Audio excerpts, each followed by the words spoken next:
This land acknowledgement is this. The seminars also highlight the land around the presentation heights, which is located on the ancestral homelands of the Ocheti-Sakowin, meaning the seven fires of the Lakota, Dakota, and Nakota people, also known as the Great Sioux Nation.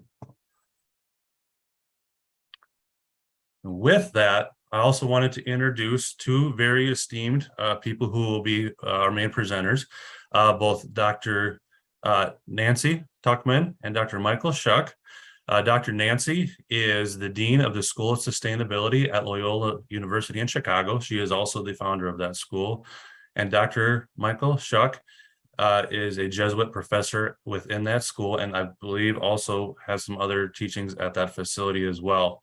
I do want to make sure that all of the people attending our webinar series this week know that these two colleagues of ours were awarded the Lifetime Achievement Awards at the, correct me if I get it wrong, there's a Jesuit Association of International Universities here just this past week in Boston. So congratulations to you, Dr. Nancy and Dr. Michael. We're so glad to have you with us today. Thank you for being a part of this webinar with us. With that, I will turn this over to Sister Mary Thomas for a brief prayer and introduction, and then we'll get started with our day.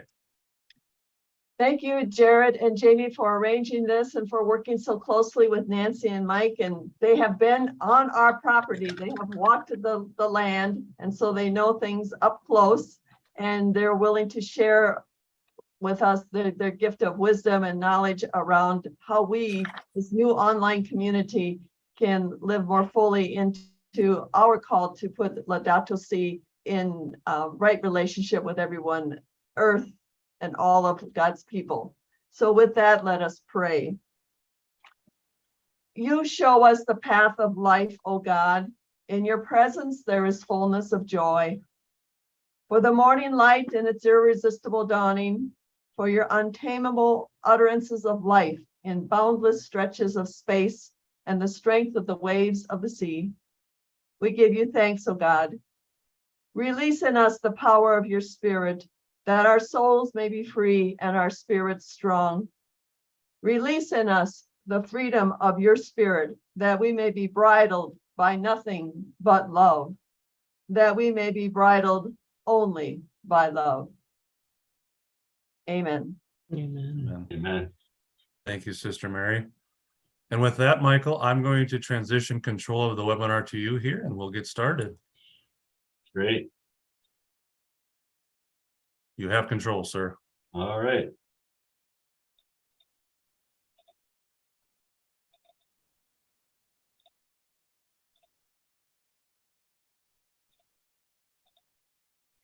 All right. Well, good morning, everyone. It's wonderful to be with you this morning.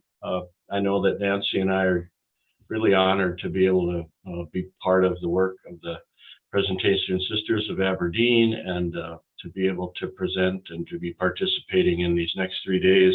It's a special honor for me. I was educated by the Presentation Sisters of Fargo, North Dakota. I'm in the Shanley High School class of 1971, and actually my first exposure to the natural sciences was with the Presentation Sisters. And I did okay in biology with Sister Timothy, but I was a disaster in chemistry with Sister Rosaria. And I think the only way I passed is that she stayed over hours after school to tutor folks that weren't doing well in chemistry. And I got to take her home to the convent on evenings she did that. And I think that's the only way I got through chemistry, actually. So I still have a deep appreciation for the Presentation Sisters. I too will join Jared in the land acknowledgement and kind of point a little bit at the Jesuits have a high school, as you probably know, on Pine Ridge, a Red Cloud High School, and that community is undergoing healing and reconciliation process right now with Macaw Black Elk, who's the great grandson of Nicholas Black Elk, and I pray that process goes well. The inspiration behind this series, if I just can say a few introductory words, is this quote from Laudato Si, that human life is grounded in three fundamental and closely intertwined relationships: our relationship with God, with our neighbor, and with the earth itself. And you know, we're going to today really look at biodiversity and water on Tuesday, and then on Wednesday, climate change. And you know, growing up in Fargo, and I'm sure like most of you, I remember praying at our parish for the farmers and for a good harvest, and also for the migrant workers who came through our region in the Red River Valley. They were weeding the sugar beets. So you know, there's a general awareness of our relationship to the earth, but today that awareness is foregrounded much more. It's much more specific today than it ever was then, and particularly specific areas where our earth is suffering, and biodiversity is one of those. And these three, biodiversity, water, and climate change, are the three main areas that Pope Francis focuses on in Laudato Si to direct our attention. Now, another thing I wanted to mention before we start, this quote from Laudato Si, that really the environment is on loan to each generation, which must then hand it on to the next. So an integral ecology is marked by this broader vision. And it's really an approach that we're taking here that's inspired by Pope Francis, the idea that we have to begin to think in terms of integral ecology. And what does that involve? Well, it's connecting, as Pope Francis has insisted, and really Pope John Paul II and Pope Benedict, that care for creation is really linked to our care for the poor, and certainly linked to our the future generations. And what we need to do for creation and in mindful of the poor and future generations, Pope Francis says we really need to understand our earth from a scientific, point of view. We have to know our plants as well as we can, and our animals and our environment. And we have to think about the moral responsibilities that we have toward these things, that we're really called to know better.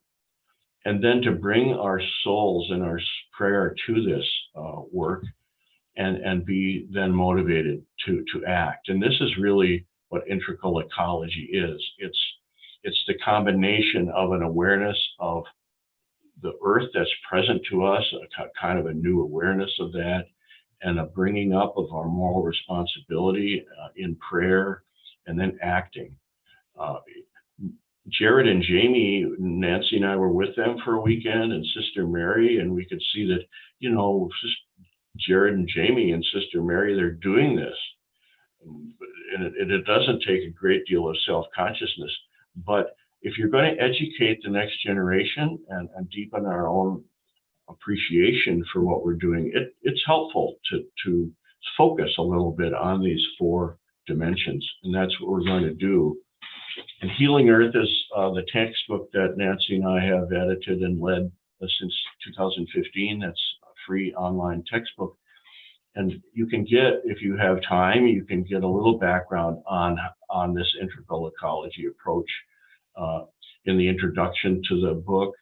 And if you have time, you can look at the biodiversity, water, and global climate change chapters.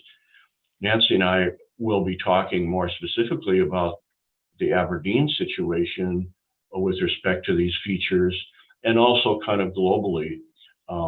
So we won't be drawing really tightly from these chapters, but they're background to what we'll be contributing. And of course, that's the website, web address. And I just want to point out that we were blessed to have this textbook honored at the Vatican in 2017. We were in the first group of award winners for what they called the Faith and Reason Awards.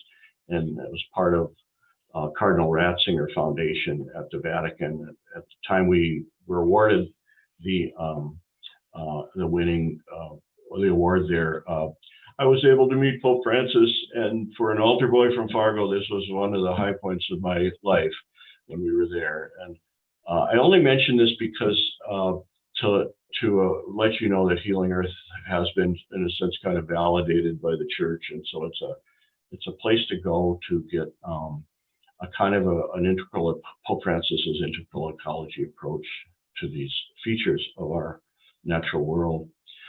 So we're looking at biodiversity today in our first seminar. And so we're going to do this. We're going to look for a few moments at some science of biodiversity. Then we'll move on to a little bit of ethical evaluating together, and we'll reflect a little bit together spiritually, and then we'll end today really with contemplating actions. And for this scientific portion, we're going to start with two parts. We're going to ask Nancy to walk us through a little bit on what biodiversity is and what's involved with biodiversity recovery. And then we're going to ask Jared and Jamie to really talk very specifically about what's going on the heights with respect to biodiversity. So where we're going to start is with Nancy, and I welcome her to our proceedings. And this is Nancy's first slide. Thank you, Michael. And also thank you, Sister Mary, Jared, and Jamie for the opportunity to be with you these 3 days. I think I'm learning a lot, and it's going to be a lot of fun kind of diving into the science of these three areas. I thought I would start today with just asking, what do we mean by the word biodiversity? It's actually a metric that you measure on a landscape, where you take a certain area of land and you go through kind of methodically and you identify every single organism, not just the plants, but the insects, the invertebrates, the animals.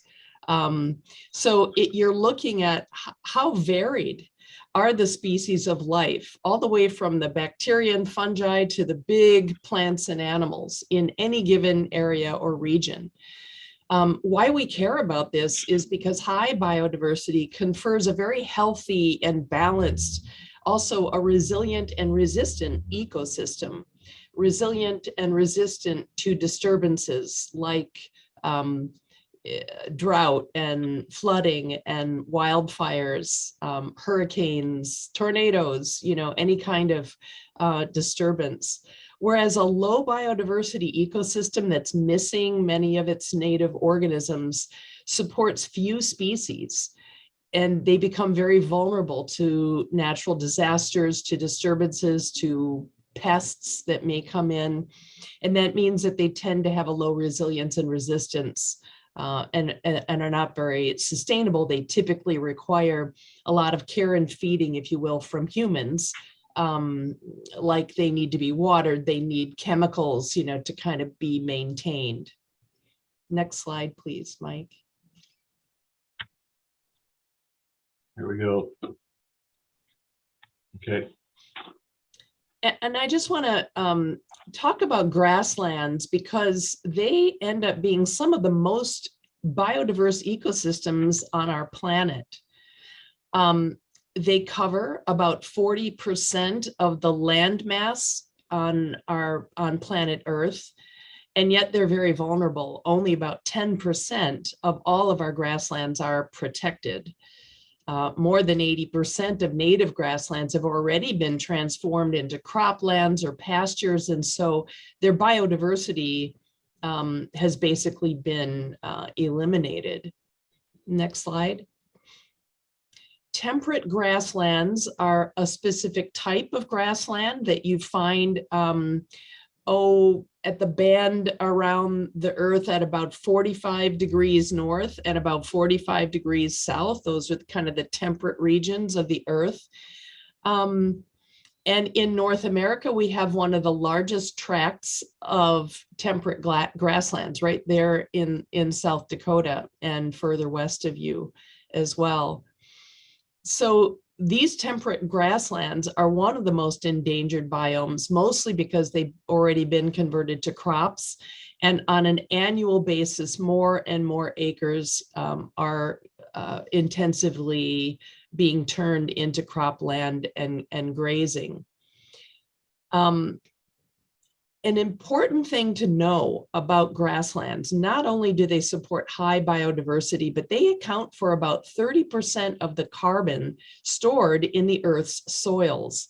And I'll talk more about this both today, but also a little bit tomorrow and on Wednesday, how grasslands are able to incorporate carbon dioxide in the atmosphere into their biomass through photosynthesis, and then push it down into their very deep roots, which stores a lot of that carbon underground.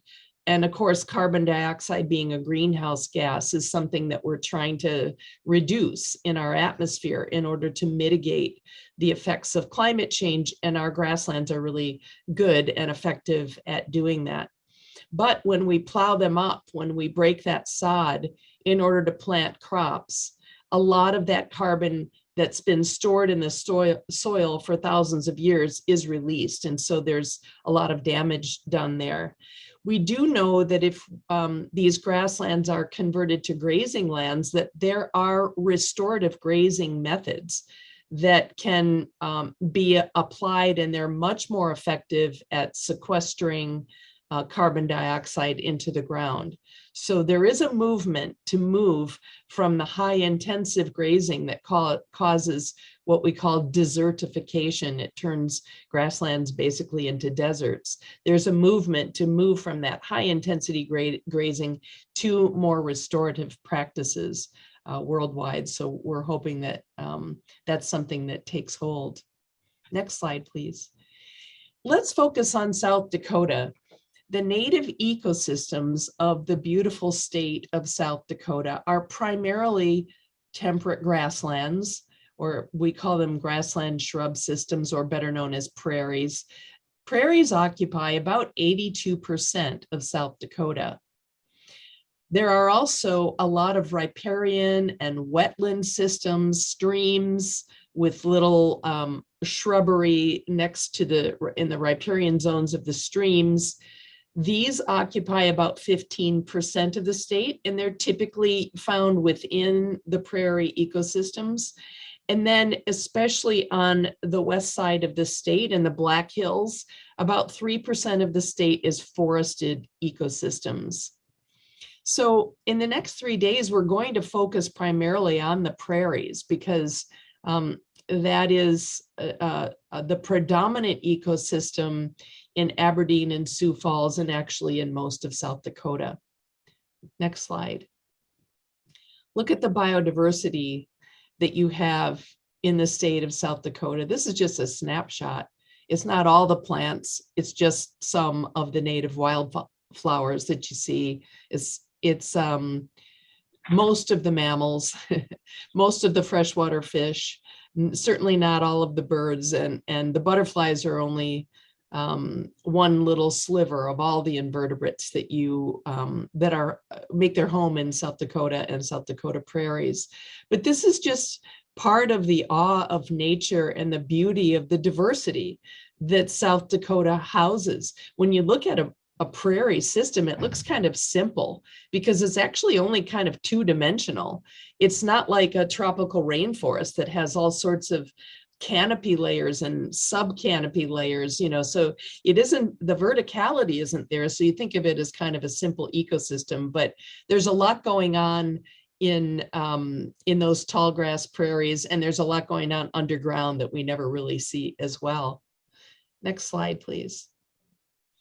So if we just focus on the South Dakota grasslands and their diversity, we know of at least 250 species of native grasses, forbs, which are the flowering plants, the sedges, which are kind of not really grasses, but they kind of look like grasses or reeds, mosses, lichens, etc. The ecosystems, when they're native and not disturbed, are very biodiverse, and they're very stable, resilient, and resistant to disturbance. I'm showing you in contrast on the bottom what happens when we plow that biodiversity up and we plant it with something like smooth brome grass, which is an introduced species. It's also pretty highly invasive because it makes a very strong root and rhizome system underground, so that even if it's burned or herbicided, you're not killing all the below ground biomass, so it will kind of sprout back up again. It's kind of hard to get rid of once it's there, but you can see it still looks kind of beautiful, but it lacks biodiversity. It's a monoculture. It's one species across the entire landscape. So that's not going to be a very good habitat for invertebrates, for birds, for mammals. And of course, that smooth brome grass has squeezed out all the other native plants. And so it's a very low plant diversity habitat. Next slide. Let's look more directly at the human impacts on these South Dakota grassland ecosystems. They're kind of categorized in sort of two different categories. One is just directly converting, digging up the sod and converting the grassland to crop agriculture, like you see here on the upper right, or urban or suburban development. Secondly, there are alterations which can be very devastating to the ecosystem just by other forms of land use. So for example, in the bottom picture, what you see here on the right is where there has been overgrazing, and there's very little plant material. Mostly what you see is the barren soil. On the right is a moderate grazing, so at least you see, there's some vegetation that's still living there, but it's still greatly reduced in terms of its biodiversity, its resilience and resistance as compared to an ungrazed grassland ecosystem. Next slide. Well, the good news is the South Dakota Game, Fish, and Parks Department has a wildlife action plan that is really busying itself with restoring ecosystem integrity and biological diversity. And they're trying to restore it back to the way that our historical records tell us it looked more than 1,000 years ago prior to European settlement. So of course that includes the bison, which is really exciting to see, that we actually didn't totally drive them to extinction. And if we care for them and give them enough space, that they can recover.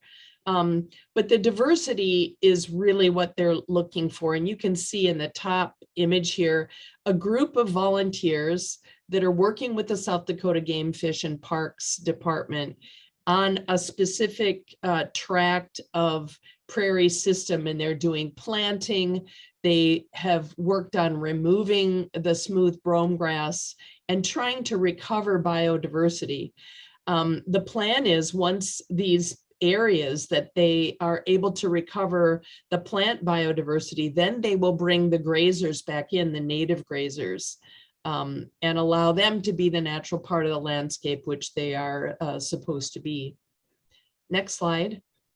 And then I also want to give a shout out to 3 other organizations among many that are doing very good work in ecological restoration of these beautiful grassland prairies.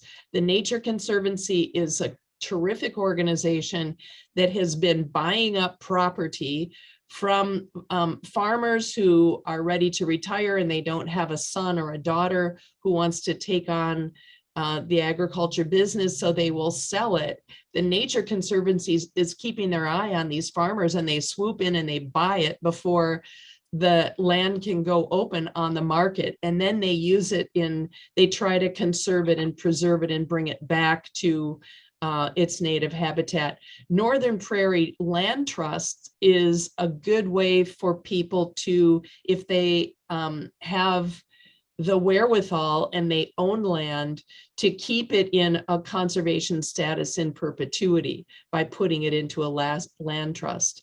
And then of course the Presentation Sisters are doing work on their own 25 acres of property that they own in Aberdeen, which is very inspirational. And I think we're going to hear a little bit from Jamie and Jared now on the work that they're doing. Thank you.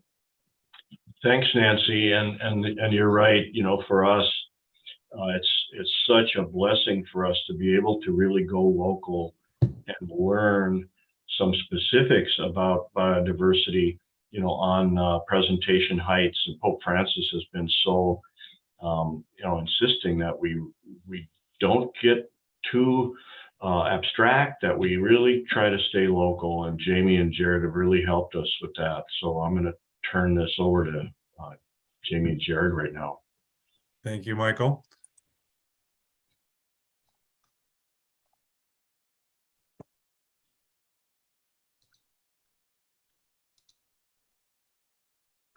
All right, I hope everybody can see my screen here. That's not what we want. Hold on one sec.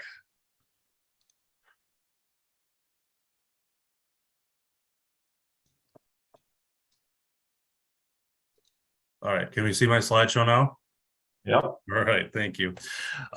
So these first couple of slides, we're actually going to orientate you to Presentation Heights and then kind of take you through the process that we've been on following the date shown here on the screen. Jamie and I started with the Presentation Sisters in January of 2021.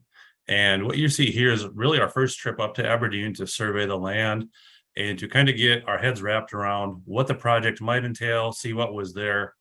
The cool part about these pictures is that when Jamie and I were up on the land that day, we did not know that each other had taken these pictures. And when we were going through everything and kind of coalescing all of the information we had gathered, we found these two images. And I think what they highlight is very simply, we're coming together to work on this project, but we do see things from different perspectives. And I think that has actually benefited both Jamie and I, the sisters, and the land in many different ways.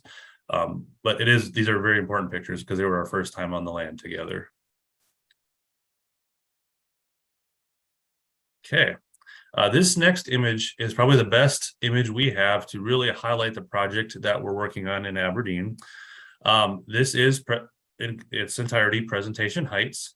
This center building here is the convent where the sisters lived from 1953 up until about the spring of 2021. Connected to that here, you can see Presentation College's offices and classroom buildings. They also have additional buildings here, their sports complex, and the large soccer field. Actually, this might be the football dome area, but this is all of Presentation Heights. This map, we did have some help from surveyors at Helms Engineering, which is based in Aberdeen. We laid some stakes out, and then they took some geographical mapping. And like Dr. Nancy said, we're in the process of restoring about 25 acres of land. You can see here on the map, there are 5 different areas of land, but we did only plant areas 1, 2, 3, and 4. Moving forward, you're going to see us reference these different sections on the map, and you'll also see we're going to be talking about which direction we're facing as well.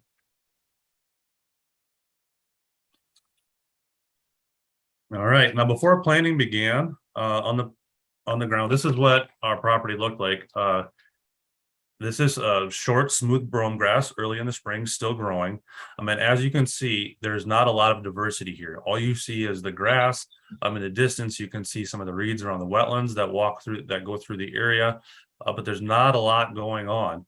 In addition to that, there's not a lot of habitat for birds or for other small animals. So unfortunately, in order to start our restoration project, we needed to take a step back. So we did need to remove this brome grass or set it back significantly before beginning our work. So remember this image here.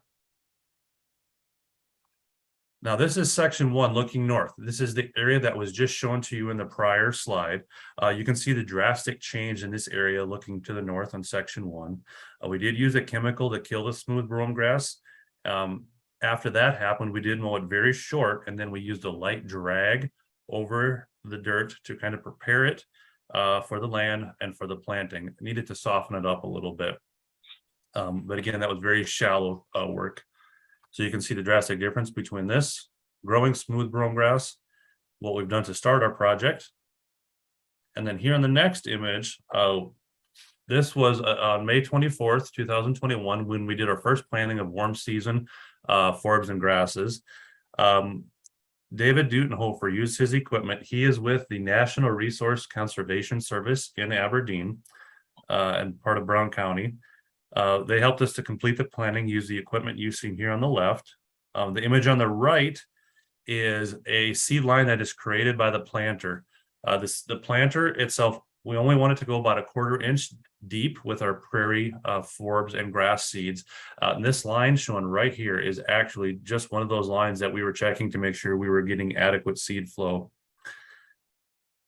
Like I said, in this first planting, we wanted to add back into biodiversity. So this first planting took 20 forbs or flowers and 5 warm season grasses. We won't show it to you during this slideshow, but we did also do a fall cool season grass and forb planting in September of 2021 as well.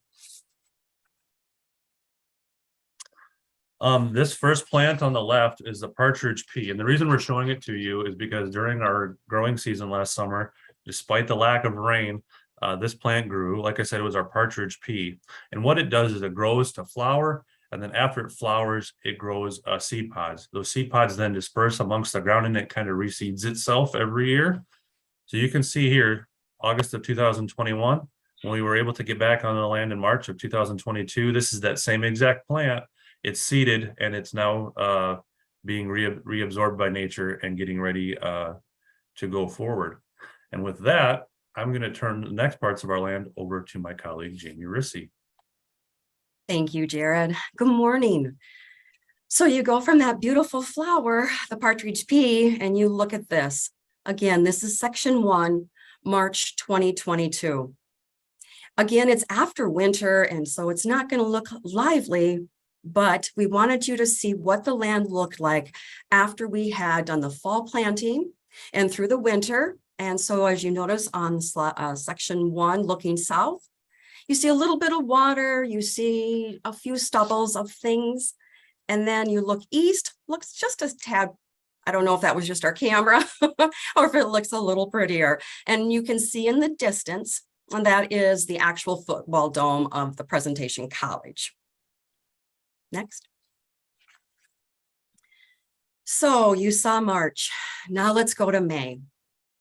Again, looking at this first slide, section 1, looking towards the fairgrounds, towards the north, flooding. We're not talking just a small amount of a puddle. We talked we could probably take a kayak in there. It was that flooded. And in the very center of this slide 1, you can see the city has a drainage system that goes through the land. And so it's flooded there and it's come out of its banks as well.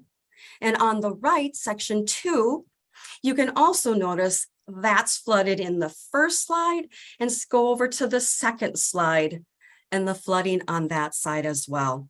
Again, we had ducks enjoying this area very much, and it was a little intimidating when you think of the drought that we went from to now the flooding that we are in. And you know, you have to have faith and you got to believe. And thank you, sisters, for all of those prayers, because as you see on July 11th, section 1, looking southeast, how beautiful is that? You can't at all, be unhappy with the beauty. We see some yellow cone flowers. We see milkweed, pollinator plants that we want to bring in for those monarchs, or even our birds, our pheasants, our deer, whatever we have, we wanted that to show. And as you can tell, little snippets in the corners, we're in the side by side to show you just us driving in there. The beauty is just astounding. And on the right, we are also looking southwest, and you can actually see some of those cattails, and that truly was pretty swampy, but it still was beautiful in July. Yep, I'm 5'3", and Jared and I thought we should have me stand in there just to show you how much growth had happened. That is crazy that it was almost up to my chest, and that was in July. And on the right, we had a helper come with us. Jared's son, Corbin, came along, and what better way to teach and learn is to bring his son and have him see what his dad was doing on the land, and to carry on what we are doing. Again, we're out there in the core grass and we see lots of milkweed. And again, if we can just bring those monarchs back to our area, how lucky we'll be. And you see that little side by side is truly almost going to be hidden in these before long. Yes, looking northwest, this is towards the North Suites. These are actual dorms for the college. But again, look at the beauty of the coneflower.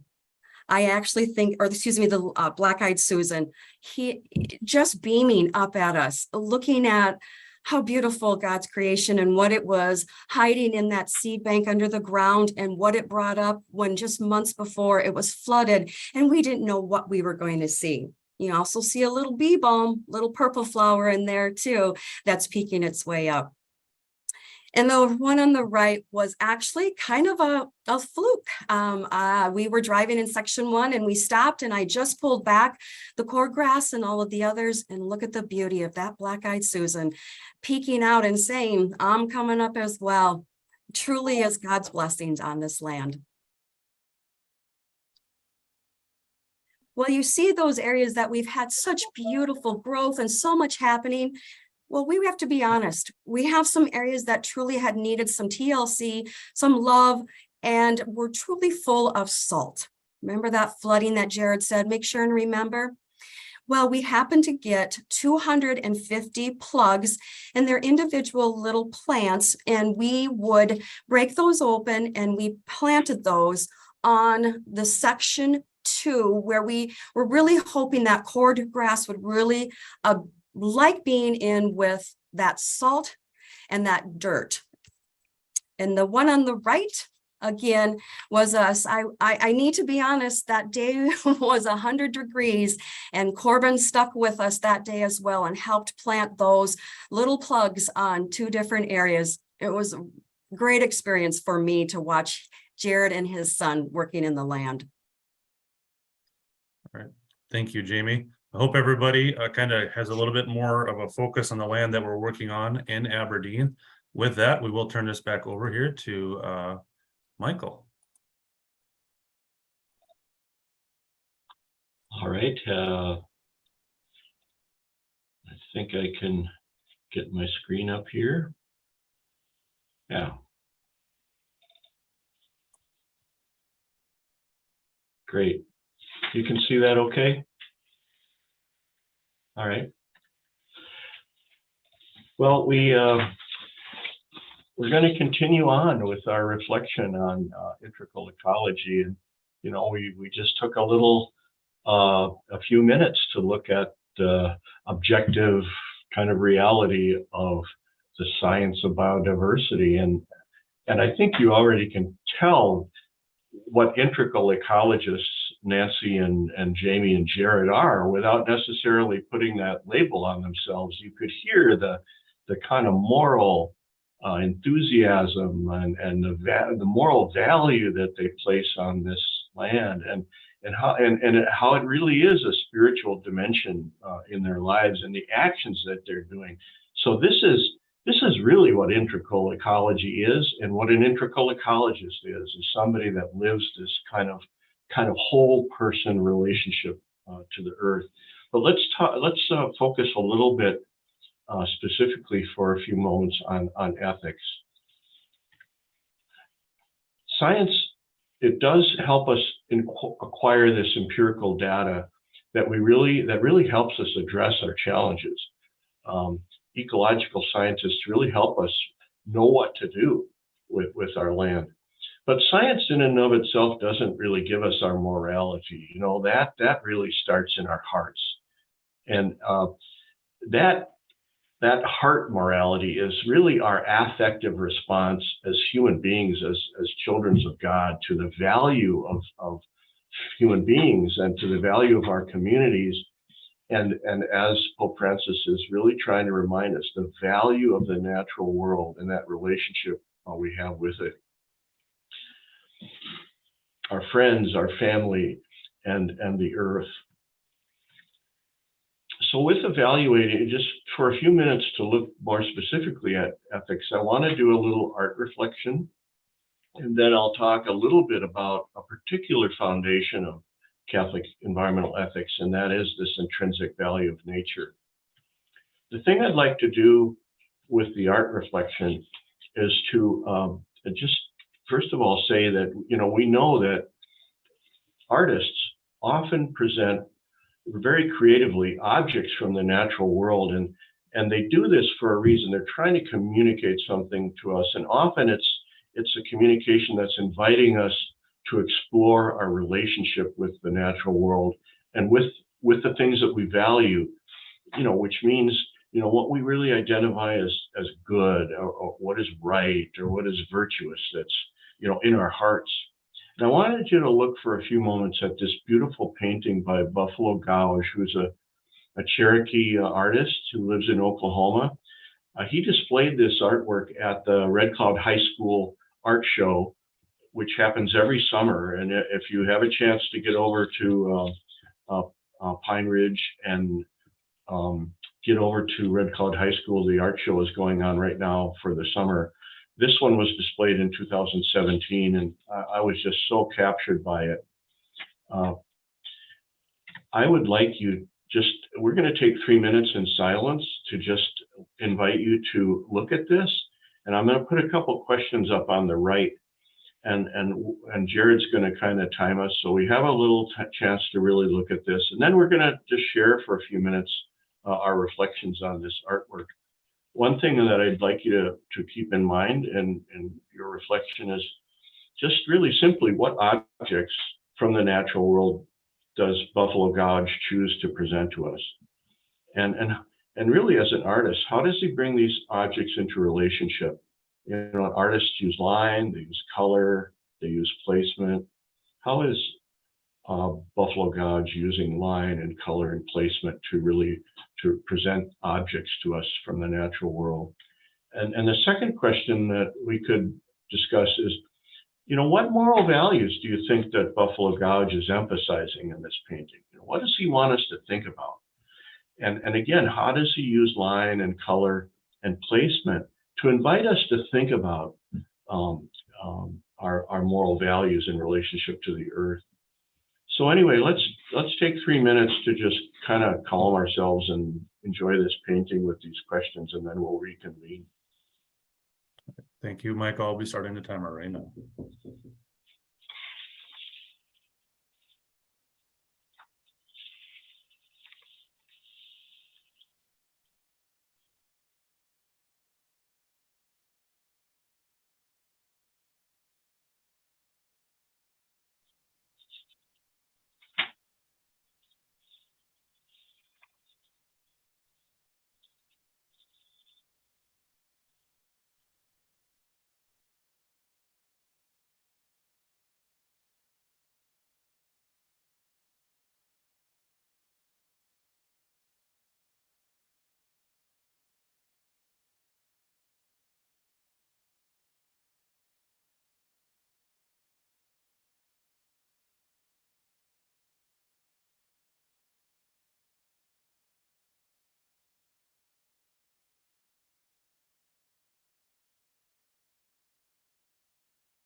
If people want to comment on the questions, they can put it directly into the chat.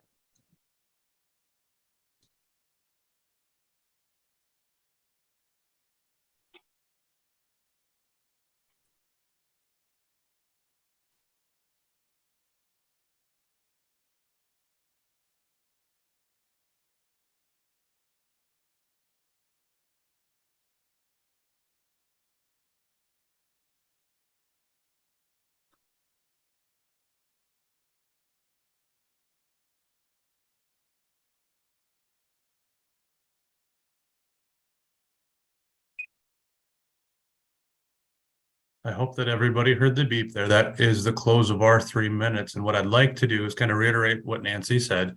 If you have thoughts, if you have feedback about the image, please type those into the chat. We can see those and Michael can read those or call upon those as he sees them. Are you able to see those come across, Mike? I am, yes, I am Awesome. able to see that, and also just inviting people to raise your hand too, if you'd like to just speak out some of your thoughts. I know for me, I seen this painting and used it in class for quite a while since 2017. But after being out to Aberdeen and seeing Corbin out in the field working with his dad and with Jamie, I thought, now I see Corbin standing there and I see Jared, but Jared didn't have a feather. He didn't wear a cap, but it works for me. Would anybody care to share any? Sister Lynn has raised her hand. Hi.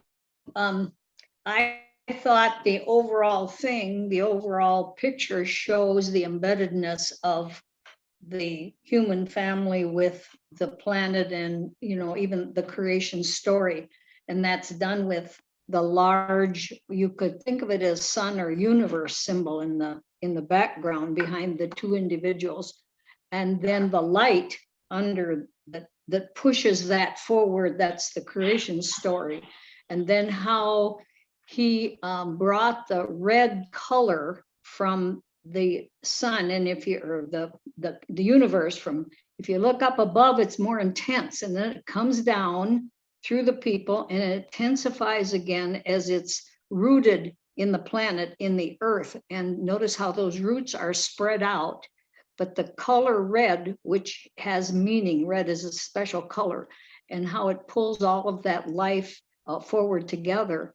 Then how he used texture, those crisscross lines in the sky and behind the people, that texture gives life to what's there. You can kind of feel it.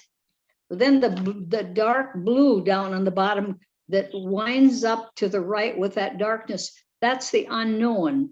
We don't know a lot about what's underground, but notice the patterns in there. There's something going on. It's just not dark blue. There's life there. And so the whole moral value here for me is communion, the wonderful community of all that is, and the interdependence of it, how the people go from the universe into the earth. And of course, then you also have family because you have two persons there. So we have this whole beautiful creation story all in one. I just think that's a beautiful, beautiful painting. Yes. Michael, could I jump in for a sec? Of course, yes. I'm working on it behind the scenes, but it appears that the chat has been disabled for a lot of our attendees. So as a couple of you have done, please just put your musings into the question and answer section. I can see those. So I did want to read two things to you, Michael. First came from Rita Menart. She said the painting to her shows that the earth is humanity's lifeblood. And then Sister Mary Yeager also wrote that I see sun and earth in harmony with all people. Wonderful. I do this exercise with my students, but each time I do this, I just feel really lifted by the reflections that people give, and they're really rich. And it always opens up something new to me when I hear people reflect on it. Anybody? I think someone else had a hand raised, but I've lost. Sister Peggy, would you like to add something? Yeah, I just wanted to add, I think what Sister Lynn Marie and others have said is very profound. I just was struck by the little boy there, and he's looking up. He's looking up to his ancestors, and he still yet hasn't grown his roots into the ground. It's like he's on top, and yet that's going to come. That'll be so anyway, that was just Yeah. kind of a observation I had. Yeah, that's great. Well, I hope that all of you and more of you can put some thoughts in the question and answer. And if the chat is working for you, to do that, because we're going to capture all these and I'm going to enjoy reading them later today. But let's move on, okay? And I want to kind of move to, let's see if I can get this going again. Okay. I wanted to move to two figures that have been really instrumental in the development of environmental ethics. And Aldo Leopold, who has been very, instrumental in the United States, and obviously Pope Francis, our leader in the faith. And Aldo Leopold was not Catholic, although his wife was Catholic, and he really encouraged his wife to raise their children in the Catholic faith. But he himself was kind of a universalist. He didn't subscribe to any particular religion, but he certainly was a very spiritual man in his relationship to the earth. And I wanted to raise a couple of quotes here that I think are linked to the Buffalo Gouge painting. And for Leopold, in this famous book, Sand County Almanac, which is probably the most important environmental ethics book that's been written in the United States back in 1949, said, when we see land as a community to which we belong, we begin to use it with love and respect. Buffalo Gouge was certainly on to that, and as many of you reflected on it. This is his classic kind of pithy statement about environmental ethics. A thing is right when it tends to preserve the integrity, stability, and the beauty of the biotic community. And it's really wrong when it tends otherwise. And Pope Francis, I think in so many ways, is reiterating that insight in Laudato Si. And, he sometimes he speaks in really strong terms. And here he says, for human beings to destroy this diversity, to degrade the integrity, notice that use of the word integrity from Leopold and Pope Francis, and to degrade it, causing changes in climate and stripping the earth of natural forests or destroying its wetlands, which we're really talking about, for human beings to contaminate the earth's waters, its lands, its air, and its life, that these are sins. And he's quoting Patriarch Bartholomew there, who's a close friend of his from the Eastern Orthodox tradition. We knew it was right when I was a child in our parish to treat nature in the right way, but it wasn't put in that context of kind of grace or sin, but the ante is up, the urgency of our environmental crisis and this kind of sense that we can really violate the earth, and we're doing it, and it's something we have to really pay attention to. And this really links to something that has been kind of newly emphasized in the Roman Catholic ethical tradition, and particularly in environmental ethics, and that is this notion of the intrinsic value of nature. And in Healing Earth, in our textbook right at the beginning in the ethics section, we talk about this as really the first foundation of Roman Catholic environmental ethic, is that to recognize that yes, human beings have intrinsic value, of course we do, but we must not forget that God's creation likewise has intrinsic value. It's God's work, and it doesn't receive its value from the need we have for it, or the price we put on it, or the commodity value. It has value in and of itself. And that, Pope Francis has insisted that it's not enough to think of different species merely as resources to be exploited, overlooking the fact that they have value in themselves. And I can say, as a working theologian for 40 years, in years past, this was a debated issue within the Roman Catholic theology. Do we do we give value to nature? If we do that, will we take value away from the human being? And Pope Francis is being kind of very brave and saying, you know what? This is God's creation. It has value in itself. And that doesn't take away from our value as human beings. And going back again to Buffalo Gouge, you know, we are part of the earth, you know, the roots and the connection. And we have to continue to really, I have to work at seeing myself that way. So we've looked scientifically at biodiversity, and you know, we just began to just explore some dimensions of the ethical area. Now I want to go into spirituality, and I just want to say a few like preliminary words on that area. There's 100 different ways of defining spirituality, and it's a word that really can't be defined, but it helps to put some parameters around what it could mean.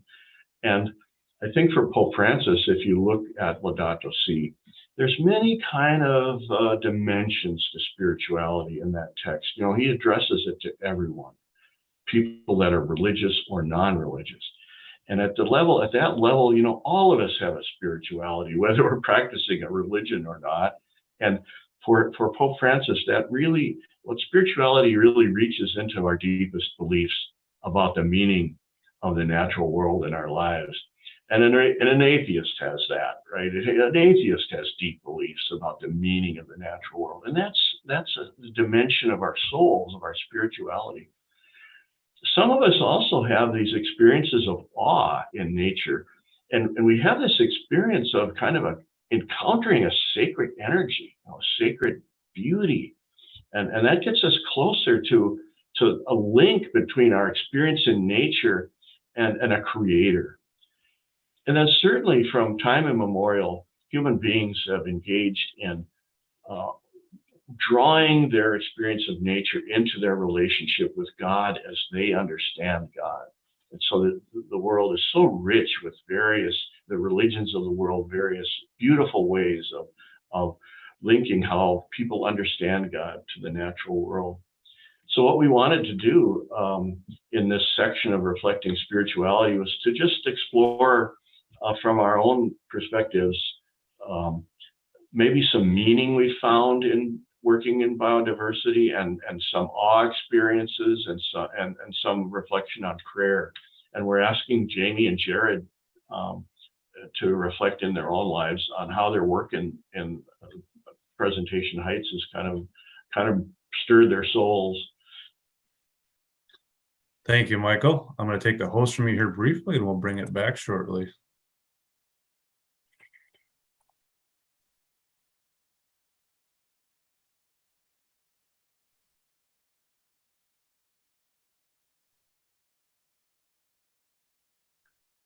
All right, Jamie, you are up. Thank you.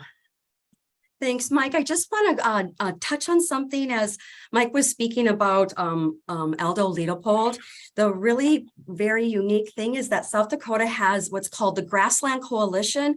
It's a coalition across the entire state, and they actually work with farmers and ranchers and helping them with their land. And they also do an Leopold Award every year in the state of South Dakota. So I think that's a huge shout out to our state to just give you a little something that we do here. Hey. Yeah. So as you probably are guessing from my background and Jared and who we are and how we work together, this is a picture of my family. That means, of course, the world to me. And as I look back to when I started in this position, I had no background in this, no understanding, no anything. And I look at myself today and I can hand this now over to my children, to my grandchildren, and talk about the importance and why we have to treat God's creation with more love and more respect, and understand that it's not all about somebody else taking care of it. It's us.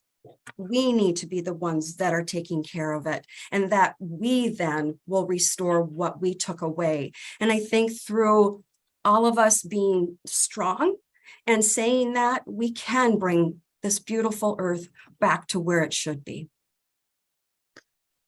Thank you, Jamie. Mhm. If you haven't guessed it, Jamie and I communicate a lot through imagery. So very similar to Jamie, my finding meaning in biodiversity kind of also spills into diversity of people. This is an image from my extended family at my cousin's memorial run here about 2 weeks ago. And the reason I'm showing this image is because at this event, there were some of my cousin's friends, my cousin Kyle, who is here in the center, had some friends who also work in the Natural Resources Conservation Service throughout South Dakota. And it struck me as I was leaving the event that the conversations I wouldn't have been able to have prior to working on the land with the Presentation Sisters wouldn't have happened. I come from a healthcare background, and that's a very focused subset of people. And it allows you to connect to quite a few people, but not everyone. And I think with the diversity on the land, what I found is there was people here who were interested in the work that we are doing. Subsequently, I was asking them questions about things that they're seeing within the state. And then there was this really cool cross-reference of people. Hey, do you know this person? Do you know that person? So I feel like where I find my blessing and meaning in biodiversity, yes, it's on the land, but it's spilling over into the diversity of people that I'm interacting with on a daily basis. And I'm blessed to have that as well. All right, Michael, I'll be handing this back to you.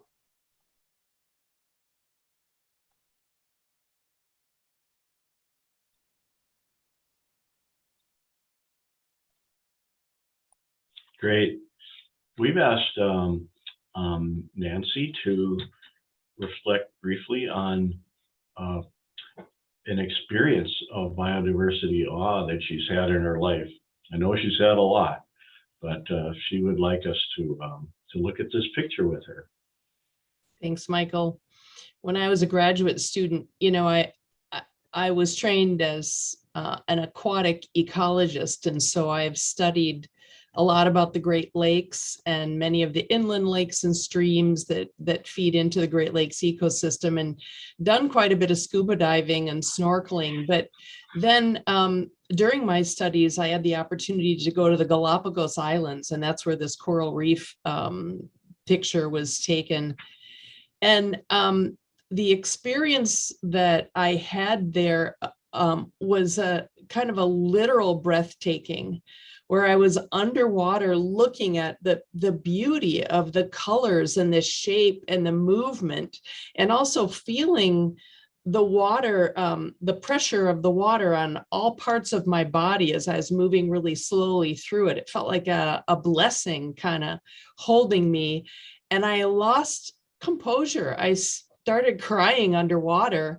And then, of course, I'm choking because I'm sucking in water, and I had to go up to the top. But that the beauty had really affected me emotionally and spiritually, but also that I had to get up to the surface for a few minutes and regain my composure, but went back down and just realized that this is God's creation, and the beauty of it is extraordinary. And he didn't have to make everything so beautiful, in order for these critters to function.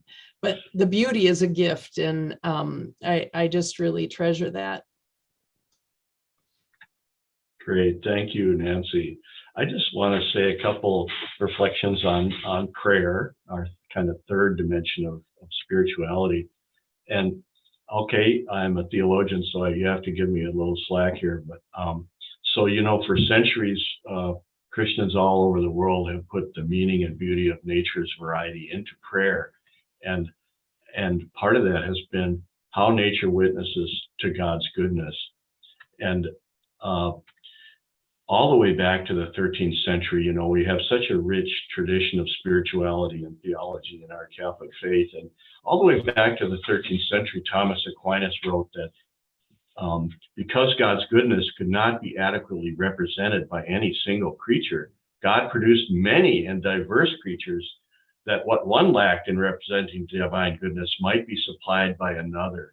So this beautiful kind of notion of God as the great author of biodiversity, and that this is also a means of glorifying God. And Thomas Aquinas continues which I just love this. He says, young ravens are said to call upon God on account of the natural desire whereby all things, each in their own way, desire to attain divine goodness.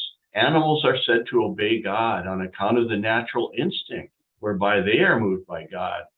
So that I learned this, actually, I learned how to appreciate this from a Lakota people of saying, you know, everything has its own consciousness and everything prays within its own consciousness, right? We can't understand how ravens pray, but they pray within the, you know, capacity of their own consciousness.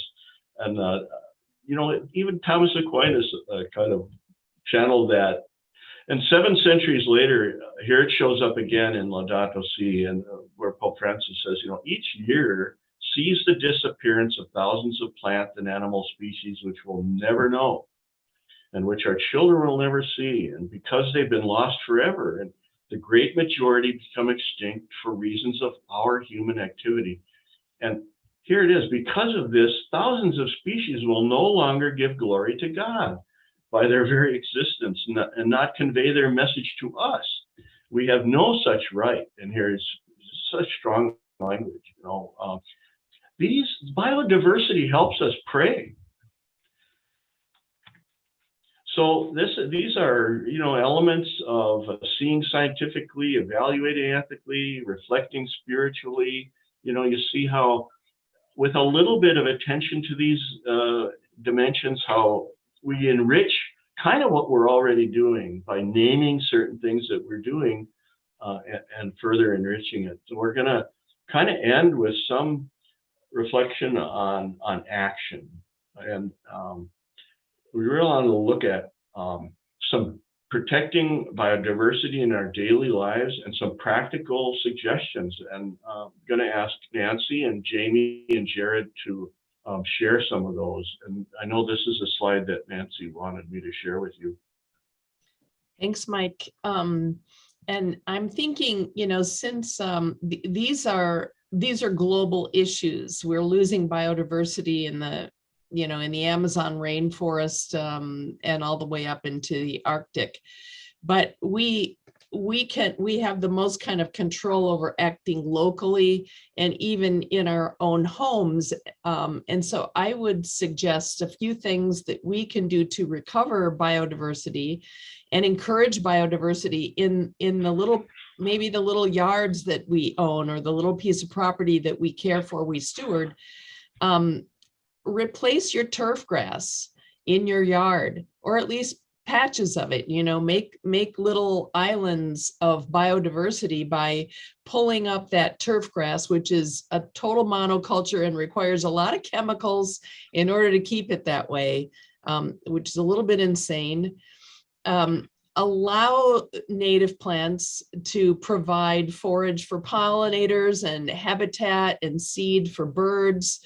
That native vegetation will capture and store rainwater much more effectively in your yard and also sequester carbon dioxide from the atmosphere into the soil. Another very simple thing to do if you have the capacity is to donate your time to local restoration projects or donate your dollars to organizations like the Nature Conservancy and other groups that are doing similar work in your neighborhood. Great. Jamie and Jared, would you like to share some thoughts with us? Yes. Jamie, you need your image up, correct? Yes, please. All right.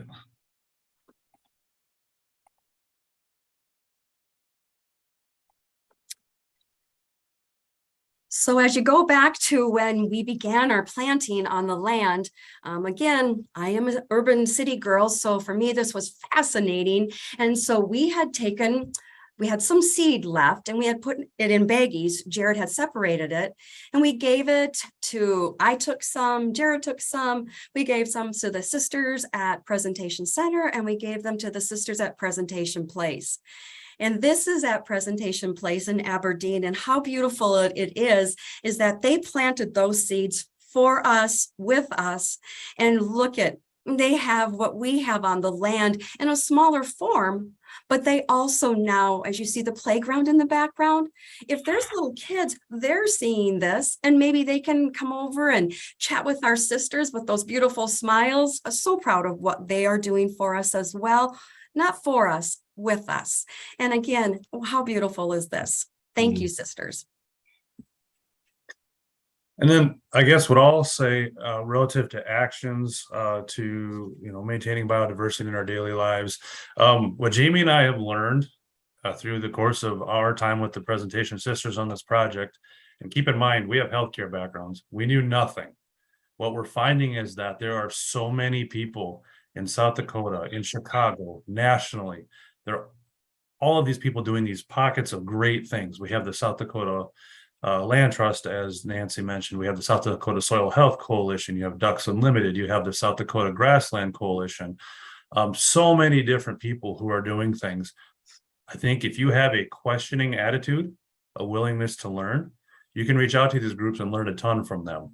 And as Nancy mentioned, it can be small projects within your property. You don't need to go to the big extreme that Jamie and I are doing with a 24-acre project.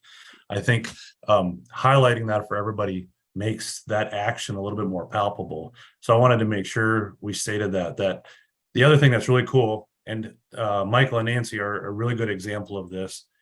The people that are all doing this work are some of the most humble, hardworking, and collectively engaging people you will ever meet. So my call to action is try to find those people, seek them out, ask them questions. They will share it with you. I just want to reiterate what Nancy said too. Truly think in your mind and in your heart. Think globally, act locally. It can be done. We're showing that too. Great. You should be host again, Mike. Great.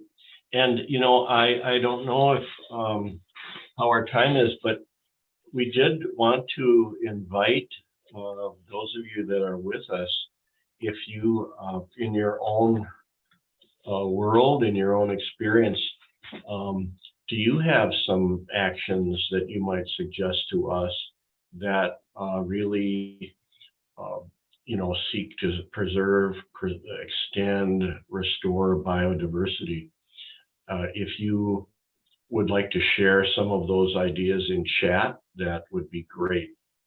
If anybody wants to voice any actions that you've taken or any action ideas, certainly you could raise your hand right now and share those with us.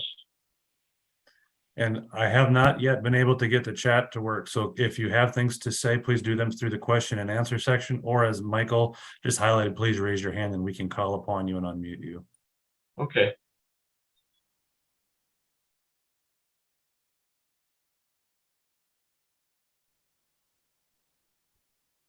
Mary.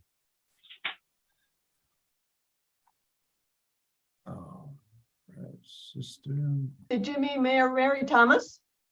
Or which Mary? Mary Jaeger. Mary Jaeger, okay. Yep.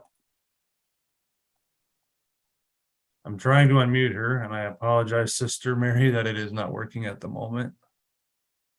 While you're working on that, I'll jump in. I think part of the biodiversity for us that's happening is how we're bringing, as Jared sort of mentioned, the different groups, people from across the country are starting to hear, and they have been hearing before, but there's interest, like Pat Gallagher, I don't know if he's on, but he's doing an article on this, so it's increasing the awareness of how we're all connected, and that consciousness is expanding. And so I'm very enthused by that. Great. Were we able to hear from Mary Jaeger, Jared, or it's not happening? Michael, I apologize. I am not able to unmute her at the moment. So Sister Mary Jaeger, if you would be so willing as to type your information into the chat, we can try to address it there. Please accept my apologies that is not functioning at the moment. Oh, no problem. Let's move on to just some final remarks that I'd like to make. We have taken a little excursion into integral ecology and exploring these questions this morning. And we've really done it, you know, in this short period of time. And that integral ecology of, you know, care for creation, for and future generations. And I wanted to add one more quote from Pope Francis, because when we talk about the poor, of course, we understand our mission as Christians to the poor and the love of neighbor is central to our faith. But do we include all of the poor? And here right at the beginning of Laudato Si, Pope Francis said the violence that's, you know, present in our hearts, we're wounded by sin. It's also reflected in the symptoms of the sickness that's in the soil and in the water and in the air and in all forms of life. And this is why the earth herself, burdened and laid waste, is among the most abandoned and maltreated of our poor. So I don't always think of the earth as among our poor, but Pope Francis is inviting us to think of it that way. And that does bring me back to that Buffalo Gauss and how we're so connected to the earth. And if we want to talk about grace, it's there. We want to talk about poverty, it's there. And it's something worth, you know, continuing to pray on and reflect on. And actually, I see we have a couple more minutes, and if it's possible to either, again, in the question and answer, or if you'd like to share anything at this point, we still got some time. So anything that's particularly stirred you in the last 90 minutes. It might be a bit of information that's been shared. It could be a thought that's occurred to you as we proceeded, or a feeling, an emotion that you've had.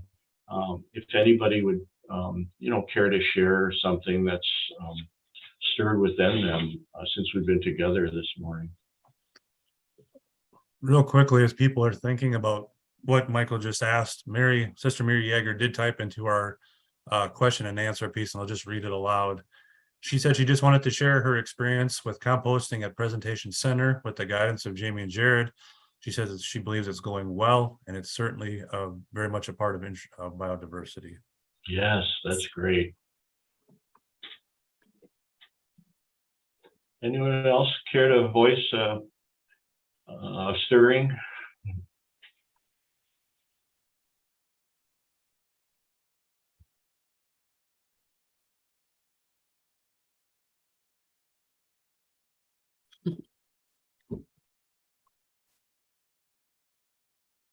Susan Coos said that this is giving her great hope. That's a great word. Three people have raised their hand. I don't know, Okay. Jared, if we're able to. I'm not. Okay. I apologize, everybody. At some point, No. it started working at the beginning. I will be researching this diligently tonight before our meeting again tomorrow morning. So thank you No for problem. your grace. Just please put your comments in the Q&A so we can catch them. Mary Shamley wrote, "My sister gave me a large bag of mixed wildflower seeds, and I have been thrilled to see what has developed. It's absolutely beautiful. I also left a large section of my backyard without mowing over the summer. All kinds of insects and a water problem that always gathered on the lawn. Did not happen this year." 3 cheers. Hooray, hooray, hooray. Some insects are predators, you know, like those dragonflies, they'll eat the mosquitoes. That's great. Thank you for sharing that, Mary. Yeah.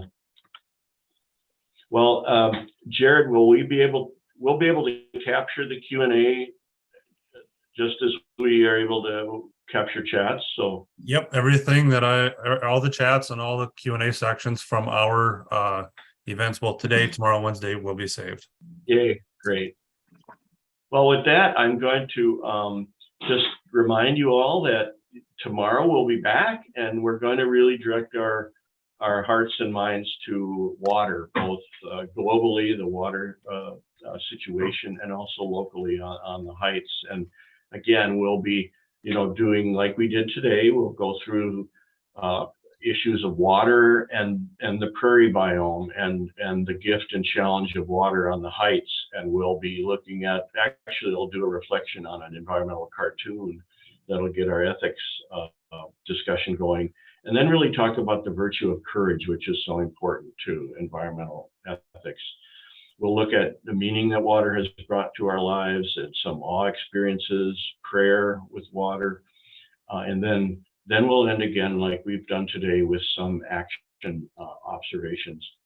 So I want to this has been remarkable for me, and I want to thank everyone for allowing me, and I know Nancy feels the same way, to be able to participate in this first seminar.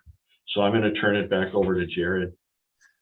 Thank you, Michael. I'm going to turn this over to Jamie here first, and then Sister Mary will close out our day.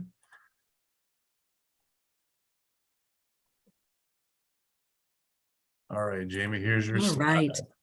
As Jared and I have spoke, that we have met so many wonderful people, either locally or globally across the United States. I'd love to share this beautiful scene picture that comes from the prairie of Jennifer Schmidtbauer. She is local here in Sioux Falls. Her and her husband have done a beautiful job on their land.